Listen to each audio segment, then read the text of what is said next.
evening, welcome, good afternoon, good morning, good evening. Welcome to Friday night. It's Friday, it's the 17th of March, it's St. Patrick's Day. This is Guadalajara in the state of Jalisco in Mexico. I am Jake and this is your weekly wine show, Vino Mexico. And St. Patrick's Day, what a day for it. And on a Friday night as well, could it have been any better? So this week, because it's St. Patrick's Day, we had to change things just a little bit. As we said last week, we were going to do the Montechanic Cabernet Sauvignon 2013 from the Valle de Guadalupe. Unfortunately, I went and checked all the information, and yes, it's St. Patrick's Day, the patron saint of Ireland, the patron saint of painting your face green, marching down the street with bagpipes, and getting into general brawls with people you've never met before. Having worked with the Irish for at least 11 years, I can say that that's absolutely not true. They're an absolutely fine, upstanding bunch of people. Better, more lovely, warm-hearted people I have never met in my life. My lawyer has not told me to say this. Okay, so this week what we're going to do is we're going to take a look at Ireland and Mexico and the way the two join together. But of course, why are we doing this? Well, very simply, it has been said that wine is a time capsule, a moment in time, a place, a people, the work, the passion, the art, the land, all of those elements, the fruit, of course, the earth, all pulled together, all mashed together and put into a bottle so that you can then take that one moment in time of that one place in the world and open it up to experience all of the natural things that went into this, into making this bottle of wine. So why Mexican wine? Well, quite simply, the people in the wine industry, far more experienced than I, say that the purpose of wine is to enjoy it, it is to share it, it is all about the moments that you have while drinking that wine. So philosophically speaking, if wine is about those moments and sharing it with the people that you love, and part of that is all the things that go into it, then surely, as described, the Mexican people by the late John Riley, who we will mention very, very shortly, said that a never warmer, more kind-hearted people, and I am paraphrasing, warmer and kind-hearted people as the Mexicans he never did meet. So who was John Riley? This is St. Patrick's Day. John Riley was the captain of the St. Patrick's Battalion, who were, during the Mexican-American War, was the captain of a group of deserters, or as down here in Mexico we like to term them, volunteers, who after coming over from Ireland were made to join the US Army and came down into Texas and then looked at the other side and found more of a kinship with the Mexican people and the Mexican army, and so decided to join with them. So during the years of 1846 to 1848, they volunteered as the St. Patrick's Battalion. They were an artillery battalion, otherwise known as Los San Patricios. They fought during this conflict all the way from Fort Texas, the Battle of Monterrey, the Battle of Buena Vista, the Battle of, what does that say? Cerdo Gordo, oh, okay, the fat pig. The Battle of Churubusco, and ultimately the Battle for Mexico City, which did not go well for the Mexicans. What can you say? Things happen. But essentially, these guys, they fought right from the start, right to the end. They did it with all their hearts, and they did it with loyalty, and they did it with passion. And that is part of what it is to be Mexican. They fought under the green standard with the golden harp and the words Eringo Bra. And I hope my Gaelic is standing up, but essentially that means Ireland forever. So that is the history of why we're here tonight, and that is the history of the links between Ireland and Mexico. So in order to pay homage to these guys, these brave heroes of Mexican history, this week we are going to be looking at Serafiel from Adobe Guadalupe, which is in the Baja California. Serafiel, I'm thinking is sort of a name of an angel, a bit like Seraphim, I might be wrong. However, in Spanish, Serafiel means to be faithful. So in terms of San Patricios and all of the Irish all over the world tonight going absolutely crazy, they are certainly being faithful. So this is a very, very appropriate wine. Also, the Adobe Guadalupe, all of their wines are named after the archangels. So you have the wines of Uriel, which is a rosé. You have Gabriel, you have Miguel, you have Rafael, you have the Jardín Secreto, and you have the Jardín Romántico, which is a Chardonnay white. So great range. It's said that the Adobe Guadalupe wines are some of the best, if not the best, made in here in Mexico. So we shall see and see if it holds up to their reputation. So what are we going to do? So tonight we have the wine. As always, we're going to open it. We're going to look a little bit at the details out of the Wine Folly book by Madeleine Phuket. Excellent book. If you want to check it out, it's www.winefolly.com. Check her out. She is absolutely awesome wine geek. We really love her. Her information is really, really helpful for us to help us get an idea of the structure and the ideas behind the wine, the flavors involved, the bits and pieces. So this wine, as mentioned, is a Cabernet Sauvignon with Syrah. So yes, it has legs, it has a bit of power, it should have a lot of body in there, it should have a lot of fruit. This is from a wine climate, a very warm climate over in the Baja California. So certainly, according to this, we're talking a sort of a blackberry jam sort of affair. So less red fruits, more purpley fruits. This could be, really quite interesting. So yes, we're talking from black olives all the way up to blackberries and black cherries, black currants. Even some herbal lavender and sage could be in there. Some red plums, red cherries, not so much. However, there is a lot of wood tones possibly in this, ranging from smokes to tobaccos, camphors, espressos, chocolate. Yes, I'm all about that. So this is going to be a very rich, very spicy, very interesting wine, tempered with the Cabernet Sauvignon to give it a little more finesse and add that little tannic just to try and balance it out. Let's get into it, see if it really can make us faithful. So, as always, we have the tools, the wine glass, the $2 corkscrew from Walmart, the wine. It's Friday, it's time to get into it. You've been waiting for it. You've been waiting for it all week. I know I've been waiting for it. So let's get in. As we're opening it, we try not to move the bottle too much, but I've been picking it up and waving it around so far. So I'm pretty sure it's nicely mixed. So this is a 2013. It is said that the 2013 from the Baja California was a particularly good year. I don't know whether that's just marketing or whether it's true. But in goes the cork. We give it a spin. It goes down, not all the way, as we know. Fold that back so we don't hurt ourselves. And we pull up the cork.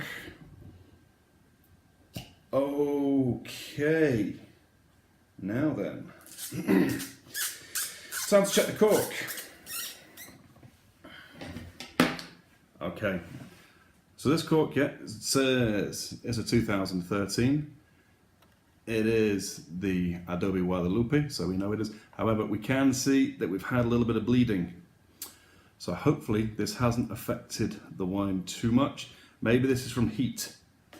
Being down here in Mexico, sometimes the temperatures do get a bit extreme. So hopefully this isn't going to make Friday night a bit too bitter. But we'll see. So here we go. Adobe Guadalupe. Here we go.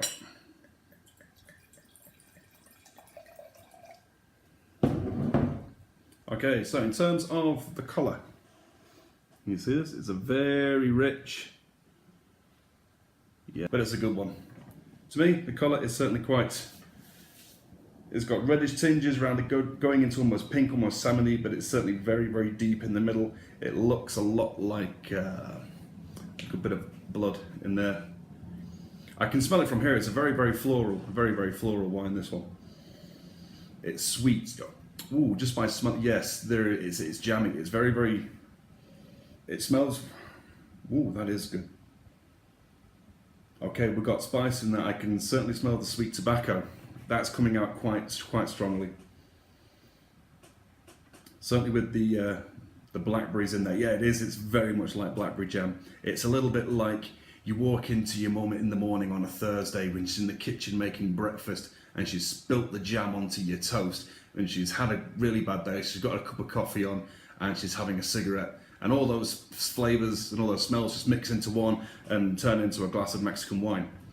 Not that, you know, my childhood was, you know, traumatic or anything. Who knows? Okay, here we go, first taste.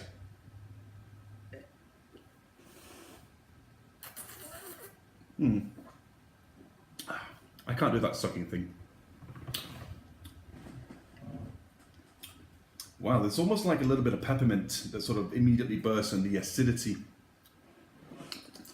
Yeah, it's like a very sort of slightly acidic jam, but it's sort of mellowing now, and you've still got the taste there, but it's gone from the immediate fruits into the sort of high blackberries, the sharp blackberries, into sort of a gooseberry flavour, and it's tailoring off now. So that was certainly a good 10 seconds. So I'm going to call this a long aftertaste on this one. Give us Will. I can do this sometimes.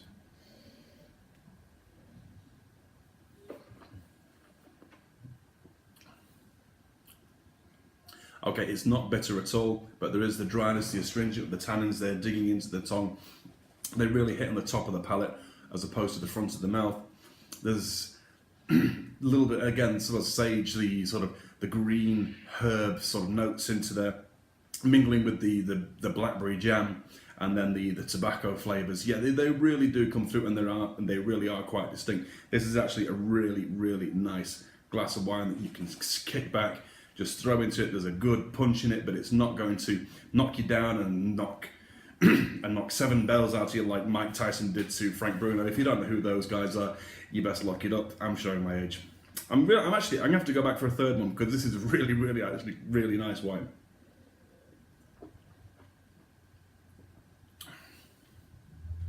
Yeah, every single time I go, there's like a freshness, like a burst of sort of green and very, very smooth, and then we get in, it settles down into the jam and the tobacco, and then the sort of the fresh vine berries. It's really, really quite nice. No minerality in there that I can detect so much, but then, you know, I don't go around licking rocks. Okay, it's fine. Okay, so that's what we have with the wine here. It's really, really fresh. There is the berries in there. There is the tobacco in there. It's, yeah. Shiraz, you know, it's Syrah is a good French wine. With the Cabernet Sauvignon, it's a good French style Rhone, I guess, Rhone type wine that is made in Mexico and given its own twist in a warm climate in a place that really, really cares deeply about the quality of the wine that they are producing. And in terms of how this links into St. Patrick's Day, you could quite happily sit there and knock back 2 or 3 bottles of this, give yourself a good bit of crack all the way through the night on several bottles of this, and everybody would go home really quite happy. Okay, in terms of the experts, what do they have to say about it? Okay, so you have the Wine Spectator, who haven't really tried this wine before. However, they are linking into an article by James Suckling, who has spent a lot of time down on the Baja California, and he does make mention of the wine. And yeah, I mean, he likes this region anyway. So in Wine Searcher, which is a general database that gathers all information about the wines together and presents it in one single place, again, we come across Mr. Suckling. He is, you know, very important in this particular area. He's giving it a 93, with Cellar Tracker, which is a general, more sort of like crowdsourced sort of wine review system, giving it a 90. So you know it's up there. The little sticker on the side of this gives it a 91. So in terms of, you know, the points, it's good. It's good. If you don't care about points, it's still good. There's not much more I can say about this wine. You could quite happily drink this, and you would definitely want to go back for a second one, if not a third. This will keep your Friday night going all night. It is known, as I said, it is one of the more popular wines. So yeah, certainly up there north of the border, you have definitely got a good chance of finding this. If not, the website to go and visit this winery is adobeguadalupe.com. check them out. Check out the rest of their wines there. It shows you where you can buy the wines, where you can try it. This is, for me, well recommended. So there's only one thing left to do. The Friday night double glug. As I'm already liking this wine, so I'm hoping this is going to go well, because I really don't want to end up having, clean up a lot of really good wine. But here we go. 3, 2, 1.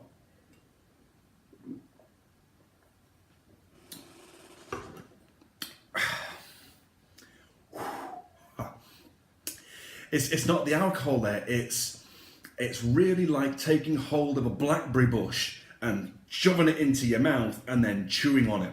Like when you're a kid and you went picking berries off the bush and you had about 60 of them in your mouth and you're trying to bite down on them and you've just got too much blackberry in there. That's what that's like.